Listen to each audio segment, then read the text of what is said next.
Medina আল্লাহ আল্লাহ আল্লাহ আল্লাহ সালাত সালাম গোয়া মরদুরুদ সালাম গোয়া মর কইও নবী মুস্তাফা তোমরা যদি যাও গো মদিনা আল্লাহ আল্লাহ আল্লাহ আল্লাহ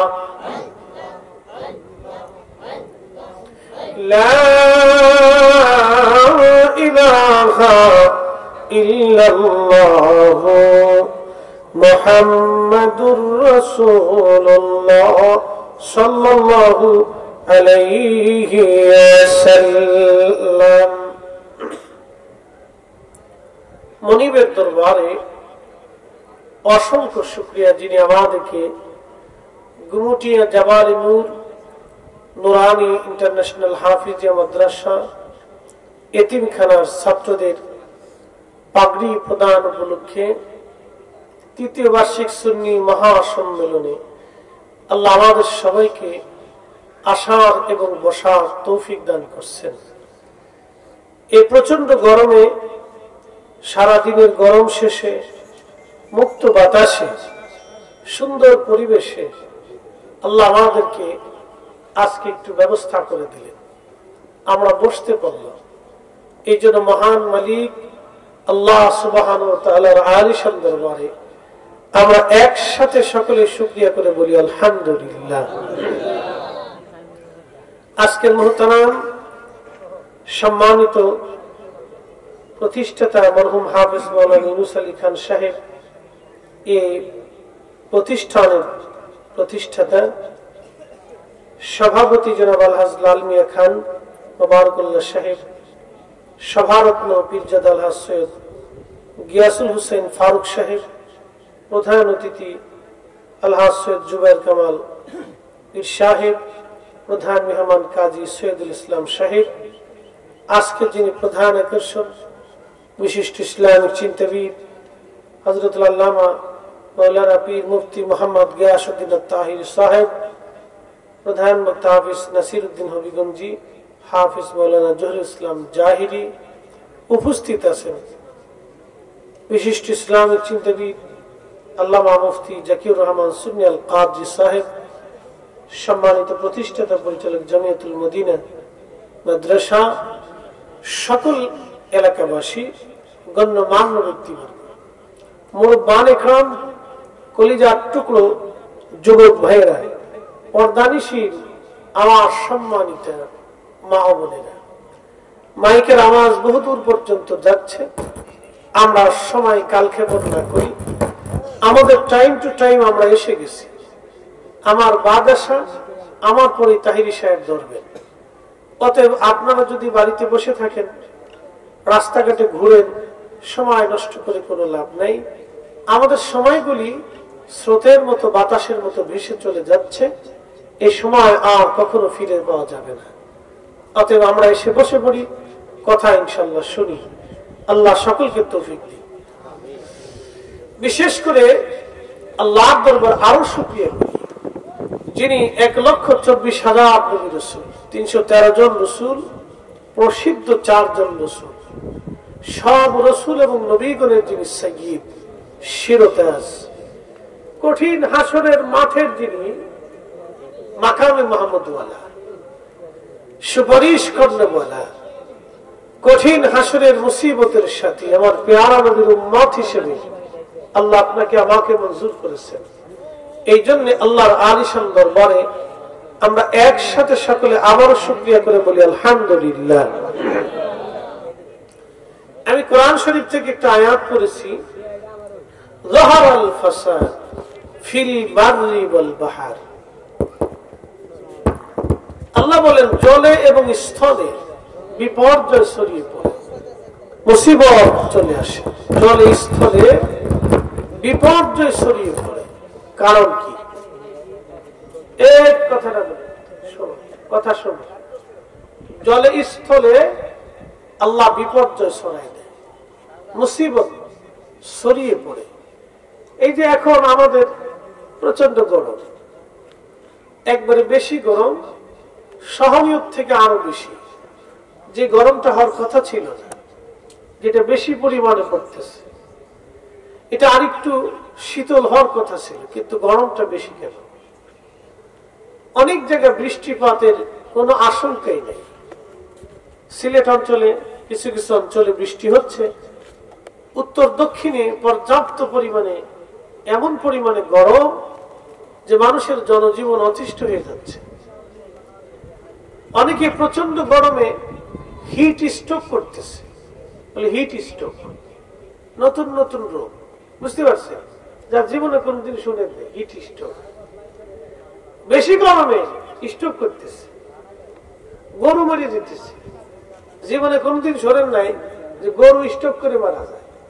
তখন গরু, ছাগল, ভেড়া, বকরি, মোষ এলাও স্ট্রোক করে। এর অর্থ হচ্ছে এগুলি আমাদের দু হাতের রুজি। বলে কারণ কি? জীবনে আমরা কোনোদিন দেখিনি গরু চশমা লাগে, জীবনে দেখিনি গরুর অপারেশন লাগে, জীবনে দেখিনি গরুর সিজার লাগে। এখন গরুর হিট স্ট্রোক হয়, গরু স্ট্রোক করে, গরুর ব্রেন স্ট্রোক হয়। এর অর্থ হচ্ছে আমরা গরুকে খাওয়াই পয়জন যুক্ত খাবার। এই খাবার খাইয়া গরু পর্যন্ত অসুস্থ হয়ে যায়। ওই খাবারের সাথে, আমাদের খাবারের সাথে এরকম কিছু ভেজাল সৃষ্টি হয়েছে। আমরা ফলে ফরমালিন দিচ্ছি, কলায় ফরমালিন দিচ্ছি, আমে ফরমালিন দিচ্ছি। আনারস কিনতে গেছি মধুপুরে, বললাম ভাই বাগান থেকে আনারস কেটে দেন। ঢাকারটাও যা, বাগানেরটাও তা। বললাম কারণ কি? একবারে গাছের গোড়া 3 জুটি মেরে দিচ্ছে।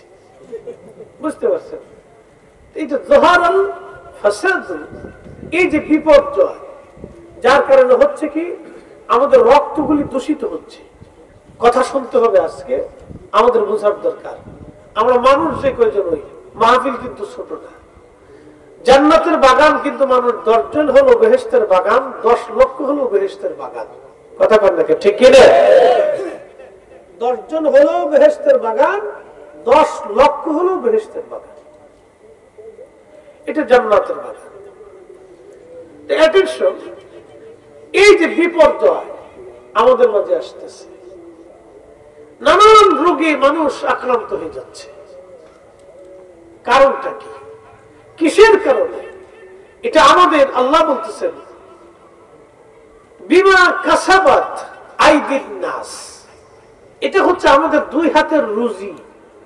আমরা যেটা রুজি করছি আল্লাহ সেটা চাপাই দিচ্ছে। প্রচন্ড গরম কেন পড়লো? আমাদের পাপ বেড়ে গেছে। এত পরিমাণে পাপ বাড়ছে যে আমার দেশের বেটি মানুষ জিন্সের প্যান্ট পরিয়ে, গেঞ্জি গায়ে দিয়ে আর এক বেটার কাঁধের উপর বসে আছে। কি ঠিক আসতে বলে? মনে ঠিক হইতেছে যে মনে হয় যে মেসি গোল দেয় নাই। হ্যাঁ, এটা কি ঠিক হইল? জোরে বলতে হবে ঠিক না বেঠিক? তার অর্থ হচ্ছে আমরা কিন্তু এখন পরিস্থিতি খুব ভয়াবহতার মধ্যে আছি। মাধবপুরবাসী খুবই মনোযোগ দিয়ে শুনবেন। বৃষ্টি এখন হয় না, কেন বৃষ্টি হবে?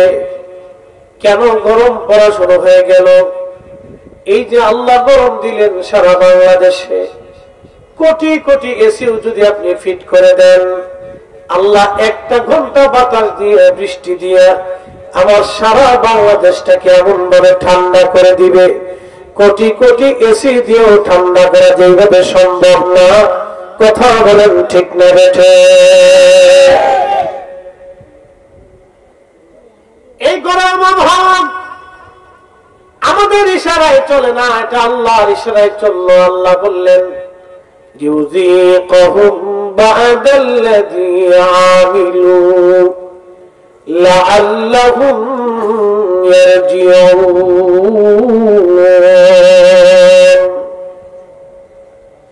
মাধবপুরবাসী, আমার মালিক আমার মাওলা বললেন তোমাদের উপর আমি আপদ চাপাই দিলাম, বিপদ চাপাই দিলাম।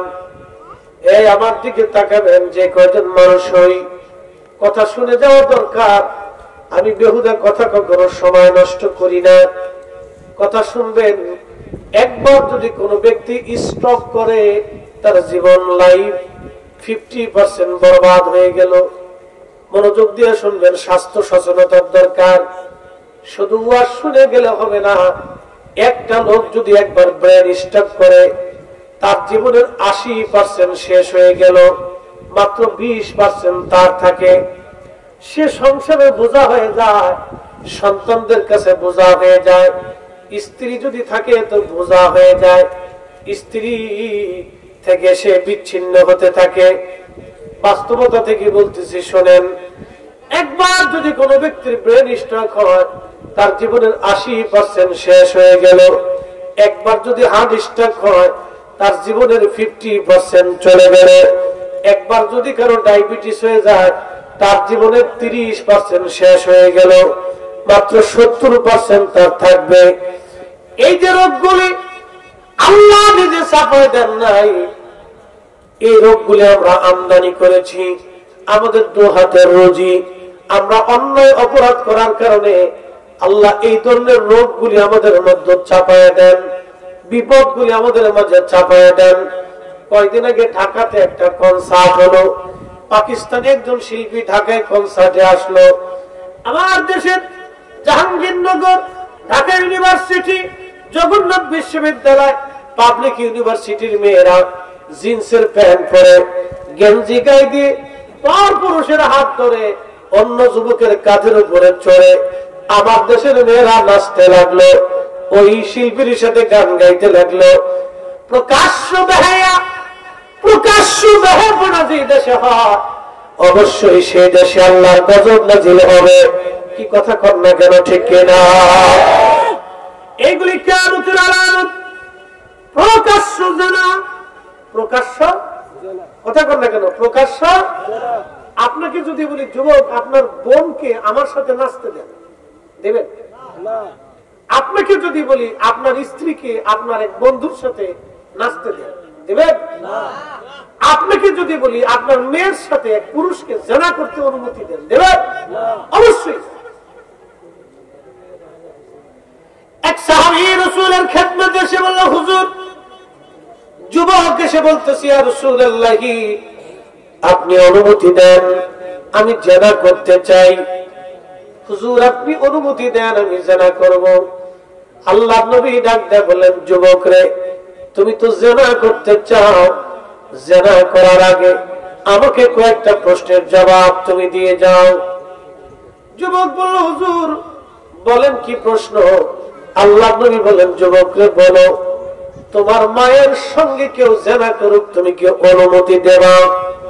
যুবক বলেন, না ইয়া রাসূলুল্লাহ, আমার মায়ের সাথে কেউ জেনা করুক, জীবন গেলেও আমি অনুমতি দেব না।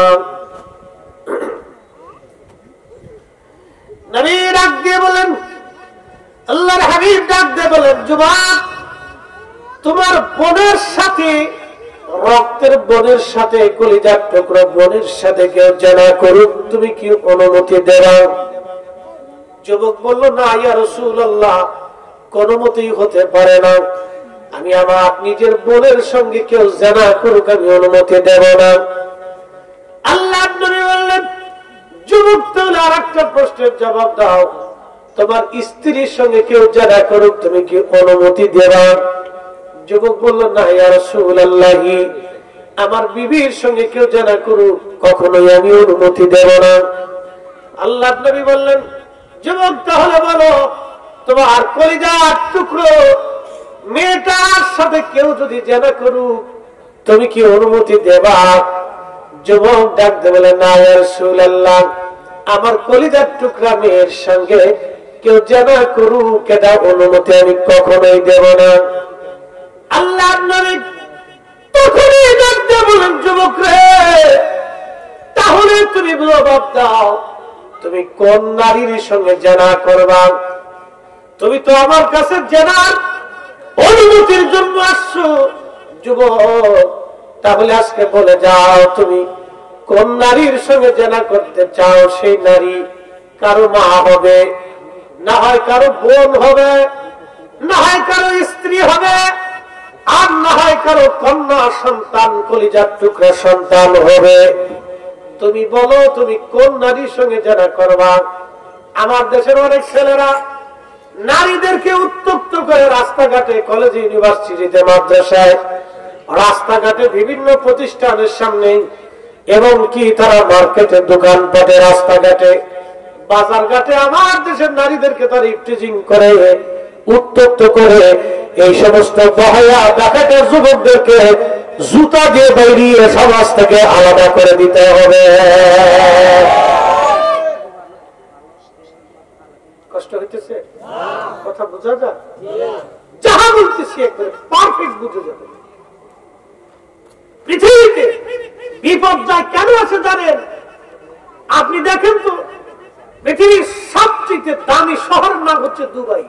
ইউরোপ, আমেরিকা পর্যন্ত যে শহরের কাছে ফেল,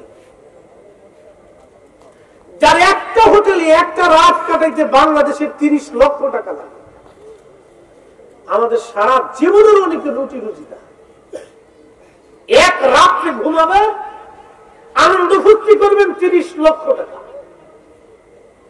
যে দুবাই শহরে এক রাতে 30 লক্ষ টাকা খরচ করার জন্য আমাদের মিলিয়নিয়র যারা আছে, কোটি কোটি হাজার কোটি টাকার মালিকরা, রাত্রি যাপনের জন্য, নারী ভোগ করার জন্য এখানে এই বিরাট বড় শহর থেকে আল্লাহ পানি দিয়ে ডুবাই দিলেন। একসাথে বলবেন আল্লাহু আকবার। মালিক কে?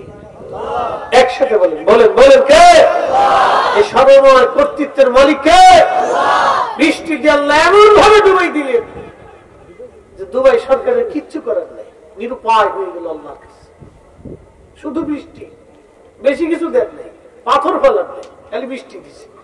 যদি পাথর ফেলাইতেন, পূর্ব জমানার মানুষের মতো যদি, কওমের মতো যদি পাথর ফেলাইতেন, আল্লাহ কি করার ছিল জাতির? কিচ্ছু করার ছিল না। আল্লাহ ক্ষমতার কাছে আমরা অসহায়, কিচ্ছু করার নাই। তারপর আমরা প্রতিনিয়ত পাপ করি, প্রতিনিয়ত অন্যায় করি, প্রতিনিয়ত জুলুম করি, প্রতিনিয়ত মানুষের হক নষ্ট করি। প্রেমাদবপুরবাসী খুব মনোযোগ দিয়ে কথাগুলি শুনে যাবেন। হাজিরিন, দুবাই শহর থেকে আমার আল্লাহ পানির নিচে দিয়ে দিলেন, মরুভূমির দেশ, পানিতে ভাসায় নিয়ে যাওয়া হলো। এমন ক্ষমতার মালিক আমার আল্লাহ আমাদের উপর ওইরকম বিপদ চাপায় দেন। বিরাট বড় টর্নেডো আসে সমুদ্র থেকে। সমুদ্র থেকে তো টর্নেডো আসার কথা না, সমুদ্র থেকে তো বৃষ্টি আসার কথা। এত বড় তুফান কেন আসলো? বাংলাদেশে কয়েকদিন আগে মহেশখালী মাহফিলে গেলাম, মাতার বাড়ি মহেশখালী, কুতুব দিয়ে ঘুমিয়েছেন হযরতে মালিক শাহ রাহমাতুল্লাহ আলাইহি, আল্লাহর একজন মহান ওলি ঘুমিয়েছেন। ওনার জীবনের বহু কারামত, সমুদ্রের দ্বীপের ভিতরে একটা স্থানে উনি থাকতেন। হাজার হাজার কারামত ওনার জীবনে। অনেক বড় জায়েদ আল্লাহর কুতুব ছিলেন। খুব মনোযোগ দিয়ে শুনে যান। 1991 ঝড়, 65 ঝড়ে লক্ষ লক্ষ মানুষ সমুদ্রের পার থেকে আল্লাহ ভাষায় নিয়ে চলে গেল। এলাকার মানুষ বলল, হুজুর এমনও গেছে, ফ্যামিলির মধ্যে কেউ বাঁচা নাই, নিশ্চিহ্ন হয়ে গেল। সিডর হয়েছিল। সিডরের ওই বছর আমি মাহফিল করার জন্য ওই আপনার পটুয়াখালী জেলার গলাচিপা থানায় গিয়েছিলাম। লোকেরা বলল, হুজুর এই নদীর ভিতর দিয়ে শুধু মানুষের লাশ ভেসে যেতে দেখেছি।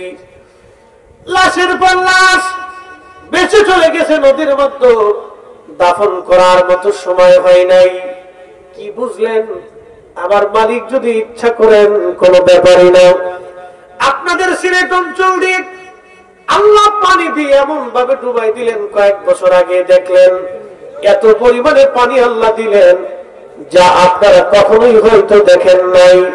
আমার মালিক ইচ্ছা করলে সৃষ্টির যে কোনো প্রান্তরে নজর দিয়ে আমার আল্লাহ সমূলে ধ্বংস করে দিতে পারে। কি কথা বলেন ঠিক কিনা? আল্লাহ বলেন, বান্দা আমি তোমাদের উপরে গজবগুলি চাপাই দেই না, তোমরা দু হাতের রুজি করো, তোমরা গজবগুলি নেও, আমি আল্লাহ দেই। এই যে দেখেন তো ঢাকা শহরে বসবাস অনুপযোগী হয়ে যাচ্ছে, তারপরও কি ওই শহরে জায়গা বন্ধ হয়েছে? হয় নাই।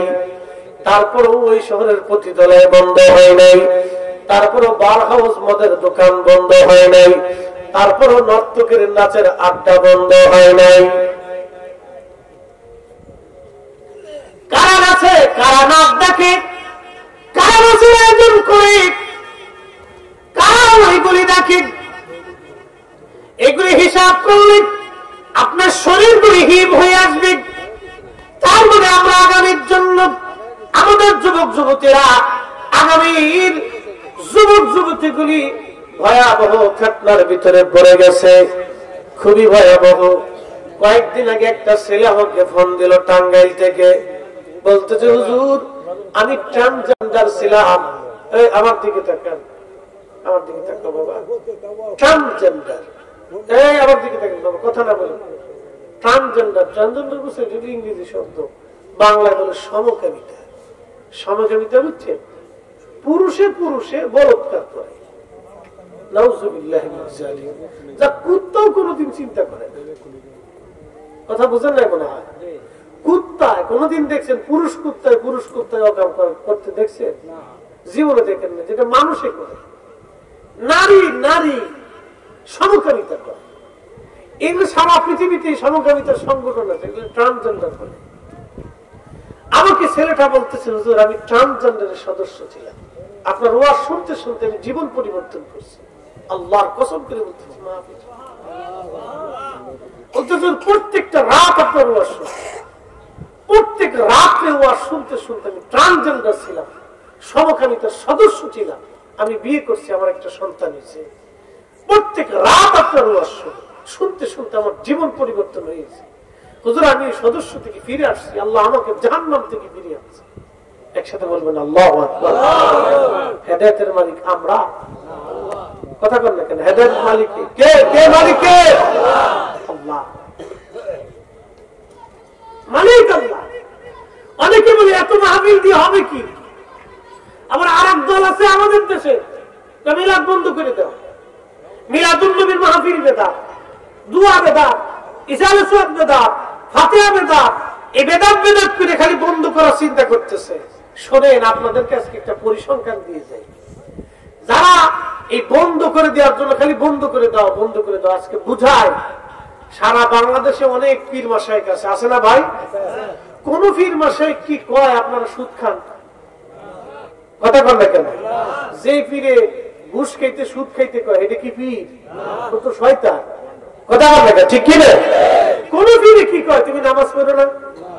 সব পীরে কয়, সব পীর মাশায়েখরা যারা ভালো, সব পীর মাশায়েখ হক্কানি যারা, তারা সবাই কয় যে তোমরা ভালো কাজ করো। তার মানে যারা পীরের অনুসারী অন্তত হলো তারা পীরের কাছে দেয়া হলো কিছু ভালো কাজ করে। কথা বল না কেন? ঠিক কি না? তো মানুষের পীরের দরবারে, মাশায়েখদের দরবারে, ওলামায়ে কেরামের দপ্তরে, ওলামায়ে কেরামের সোহবতে বেশি বেশি যাওয়ার দরকার, বসার দরকার, মাদ্রাসাগুলিতে বসার দরকার, মসজিদে আসার দরকার, এই মাহফিল বেশি বেশি হওয়ার দরকার, ঘরে ঘরে মিলাদ হওয়ার দরকার। এছাড়া যদি এগুলি বন্ধ করে দেন, 5 বছর টাইম দিলাম, আমার দেশের মেয়েরা মাদকপুর দিয়ে হাফ প্যান্ট করে আপনার সামনে দিয়ে হাঁটতে থাকবে, ঘুরতে থাকবে, কিচ্ছুই করার থাকবে না। কথা বলে ঠিক কিনা?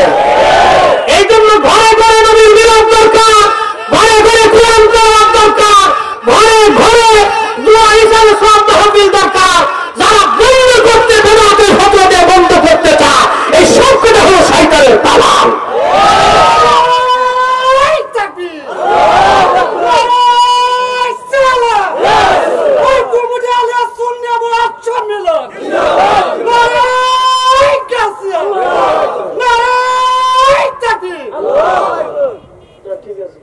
পাগলা করতে গেছে এতক্ষণ তো দেখি রে।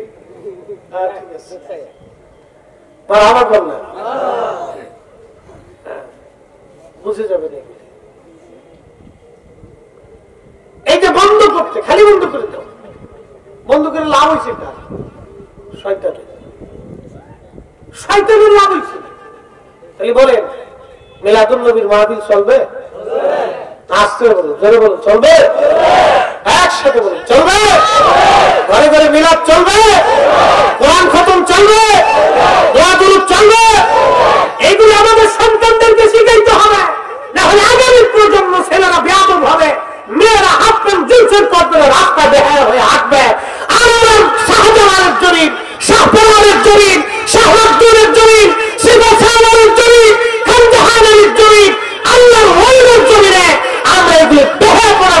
দিতে পারি না। হাত উঁচা করে বলেন ঠিক না বেটে?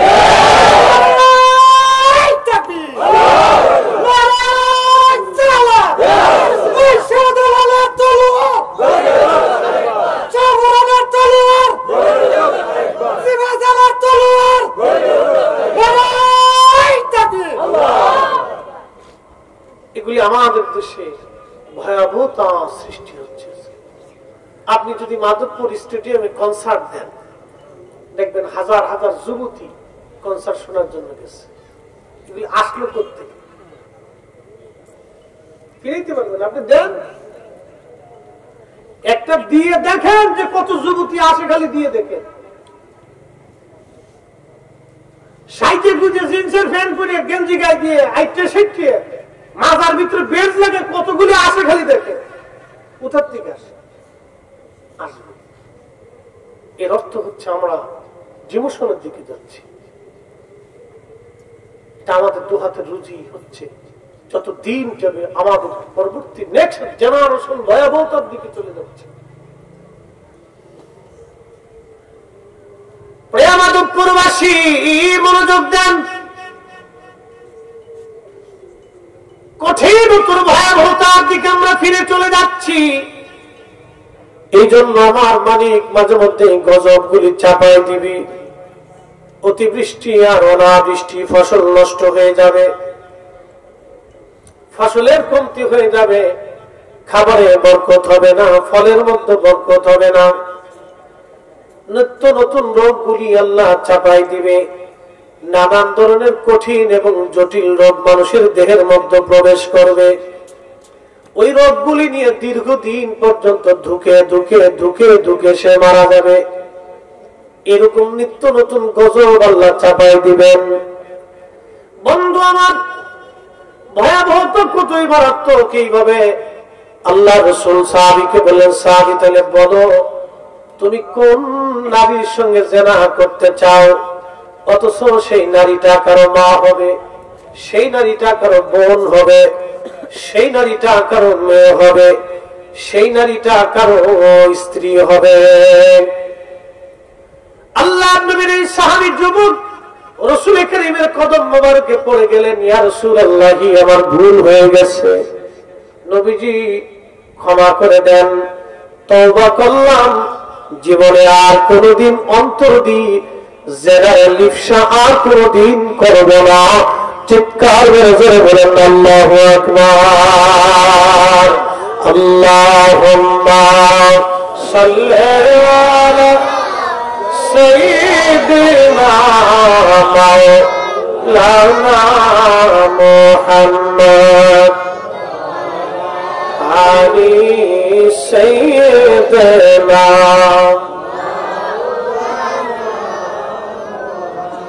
ওই নামই আমার গলার মালা, ওই নাম জপে মন জুড়াই জ্বালা, ওই নামই আমার গলার মালা, ওই নাম জপে মন জুড়াই জ্বালা। আমার সব ভুল হবে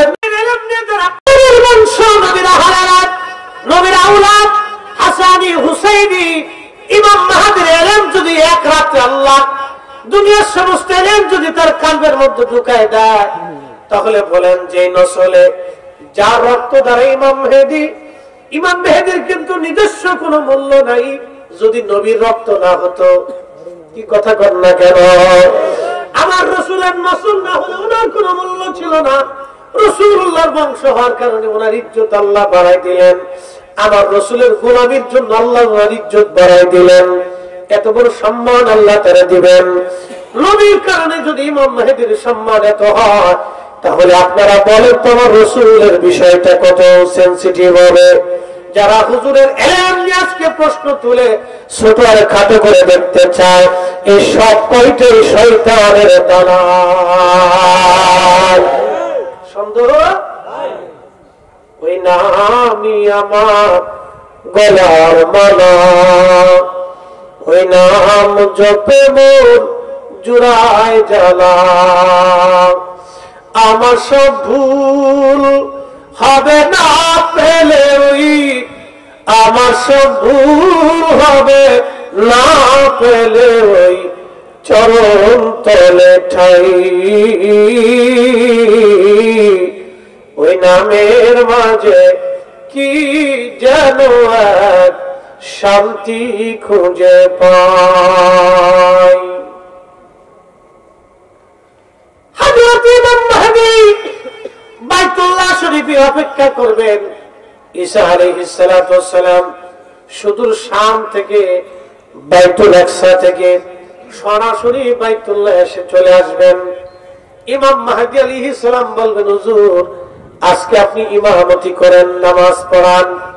হযরত ঈসা আলাইহিস সালাম ডাক দিয়ে বলেন, মাহদী এই উম্মতের পিছনে আমি নামাজ পড়ার জন্য আসছি, নামাজ পড়াইতে আসি নাই।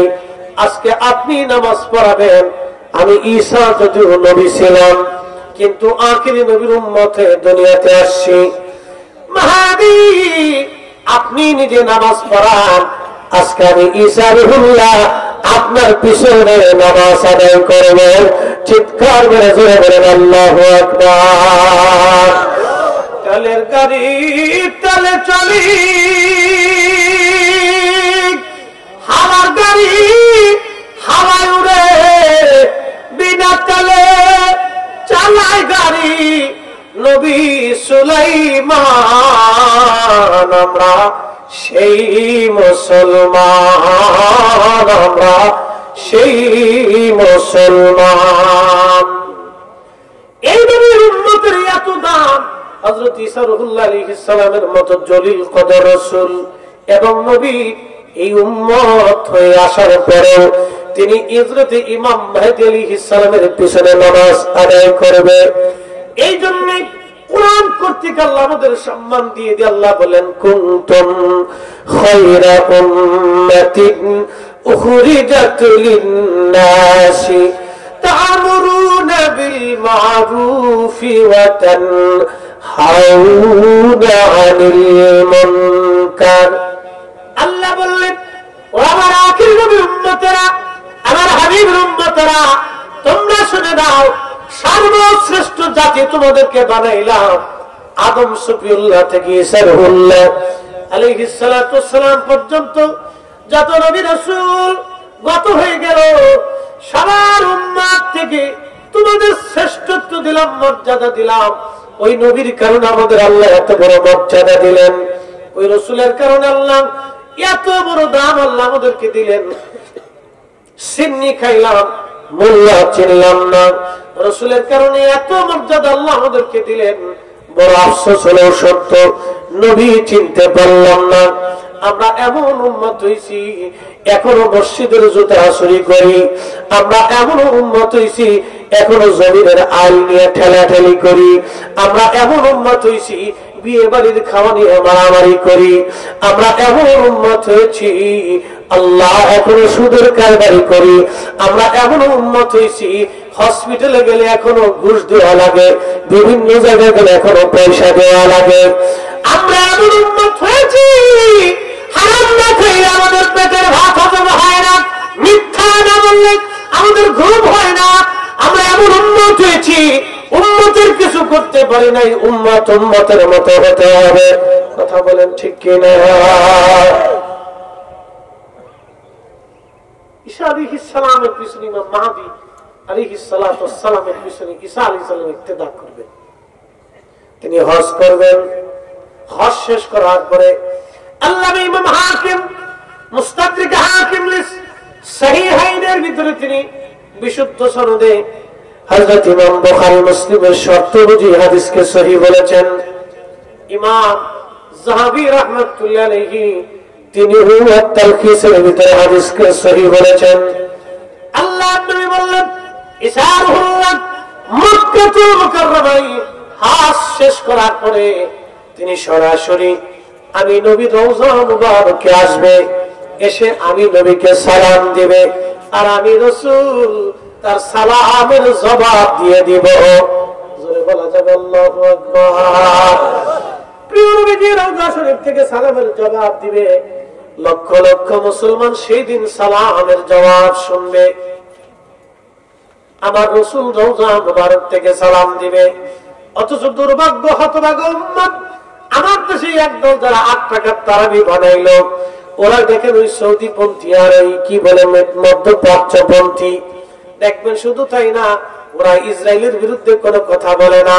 ওরা আমার দেশে এসে 8 টাকার তারাবির নামাজ বানানোর জন্য, দেখেন মধ্যপ্রাচ্যের একটা দেশ ইরান যখন ইসরায়েলের উপর আক্রমণ করলো, তখন জর্দান আর সৌদি আরব আর সংযুক্ত আরব আমিরাত ইসরায়েলের সাহায্য করলো।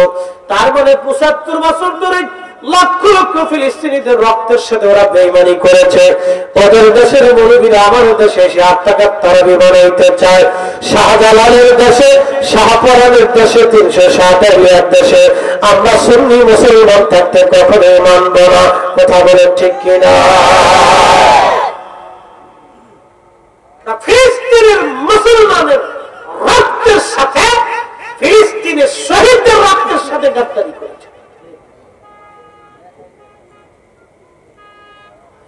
প্রিয় উপস্থিতি, ফিলিস্তিনি বাচ্চাদের ঘর নাই, বাড়ি ঘরগুলি বিরাম করে দেওয়া হয়েছে। এমন ফ্যামিলি 40 জন 35 জন ফ্যামিলির সবাই শহীদ, একটা বাচ্চা বেঁচে আছে। জিজ্ঞেস করা হলো তুমি কেমন? বলে আলহামদুলিল্লাহ।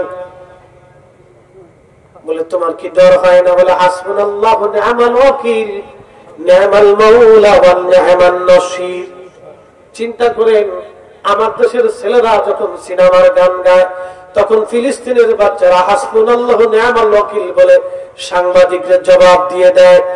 আমার দেশের বাচ্চারা যখন ওই কি বলে হাতিমা টিম টিম, তারা মাঠে পড়ে ডিম, তাদের ঘোড়ার 2টো ডিম, এই ঘোড়ার ডিমের কবিতা যখন ওরা শিখে, তখন আমার দেশের ফিলিস্তিনের মুসলমান বাচ্চারা তখন জিহাদের ময়দানের শাহাদাতের সুঘ্রাণ তারা শিখে। কি কথা বলেন না কেন? ঠিক কিনা? আমার দেশের মেয়েরা যখন অন্তরঙ্গ হয়ে ঢাকা ইউনিভার্সিটি, বিভিন্ন বিশ্ববিদ্যালয়, পাবলিক ইউনিভার্সিটি অথবা ইউনিভার্সিটি অন্য বলেন, আমার দেশের মেয়েরা জিন্সের প্যান্ট পরে শার্ট গায়ে দিয়ে যখন পাকিস্তানি ইন্ডিয়ান শিল্পী এনে নাচানাচি করে, তারা লাফালাফি করে, তখন ফিলিস্তিনের নারীরা হিজাব আর বুরকা পরিহিত অবস্থায় এই বাতিল মিথ্যা ইসরায়েল দখলদারদের বিরুদ্ধে তখন তারা জিহাদ করে। তাহলে তারাও নারী, এরাও নারী, রাত দিন ডিফারেন্স। আমার দেশের মেয়েরা যখন ইচ্ছা করে বোরকা খুলে দেয়, তখন ও দেশের ফিলিস্তিনের নারীরা সন্তান শহীদ হয়ে যাওয়ার পরেও তারা বোরকা ছাড়ে নাই, হিজাব ছেড়ে দেয় নাই। ওরাও নারী, এরাও নারী, ওরাও মুসলমান, এরাও মুসলমান, আকাশ পাতাল তফাৎ। কথা কন না কেন? ঠিক কিনা? শিকার দরকার এগুলি আমাদের। ওরা বেড়ি আর আমরা দেশে বেড়ি বেড়ি, আকাশ পাতাল তফাৎ। সন্তান শহীদ হয়ে গেছে, বোরকা ছাড়ে দেয়। স্বামী শহীদ হয়ে গেছে, হিজাব খুলে দেয়।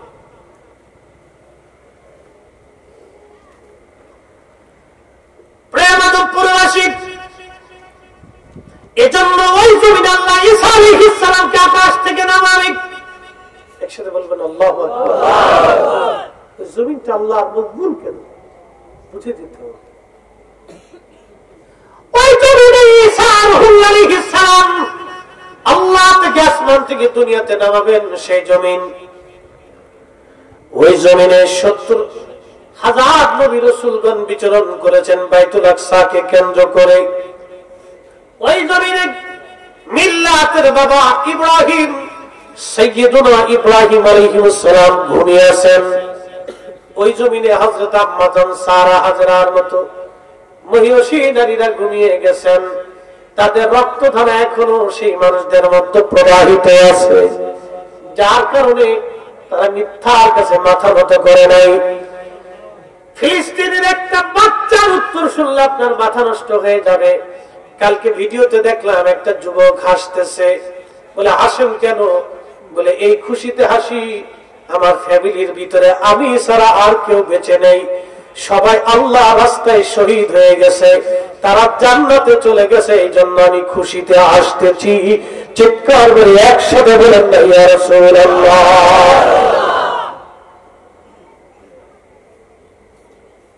আর আমার দেশের গুলাবেন দেখুন, মান কিছু বেশি গাঁজা খায়।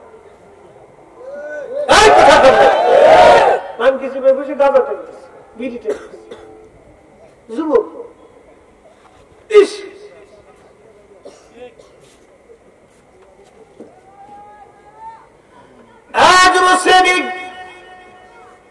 যৌবন যার যুদ্ধে যাওয়ার সময় তার যৌবনের ইবাদত মালিকের কাছে বেশি পছন্দ।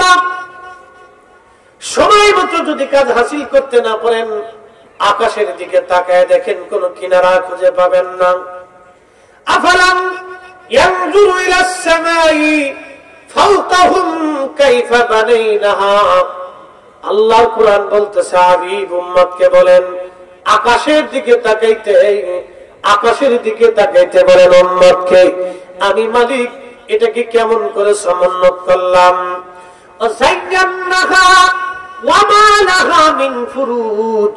আর আমি আল্লাহ নক্ষত্র দিয়ে সুশোভিত করে দিলাম।